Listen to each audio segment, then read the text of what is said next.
This is the Nimule border, which separates Uganda and South Sudan. Each day about 300 people, including traders, use this border post to enter or exit either country, making it a fast-growing border post. The post is also one of those that have allegedly become a highway for smugglers of goods, especially traders from Uganda.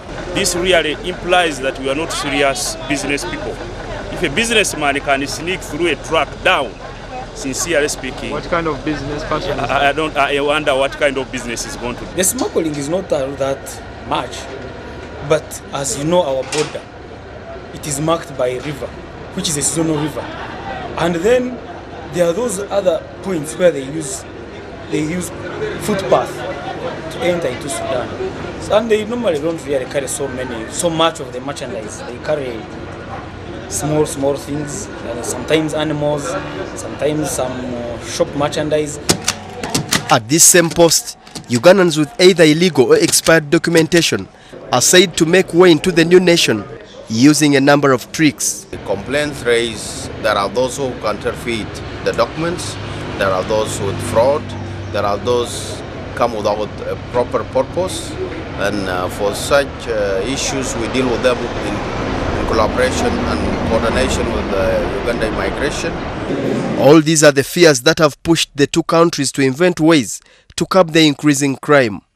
In a meeting organized by the Juba-based Ugandan embassy at Nimule, officials from the two countries sought for ways to manage immigration at the borders.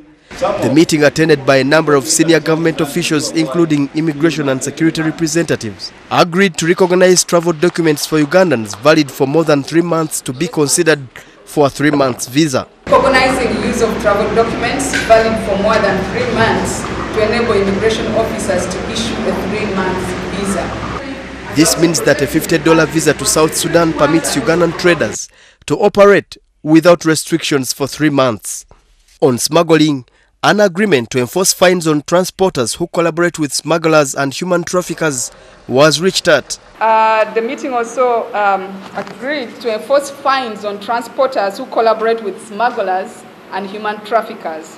We put them, we investigate them, and of course finally with friendly migration of Uganda, we hand them so that they finalize, because trafficking happened from that directions. Any national attempting to sneak into the other country will be arrested and handed over to the immigration office of the country of origin as a way of controlling undesirable elements. It is hoped that the understanding reached at between officials from the two governments of Uganda and South Sudan will not only end harassment of traders at the border post, but also end smuggling of goods into South Sudan. In the past, there have been reports of harassment of Ugandan traders, while the South Sudan government has concurrently complained of bad behavior by some Ugandan elements. Many Ugandans have in the process been reported to have lost their lives due to alleged unfair treatment by South Sudan security officials.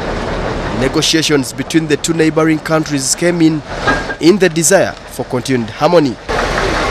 Walugembe, UBC News at the Nimule border.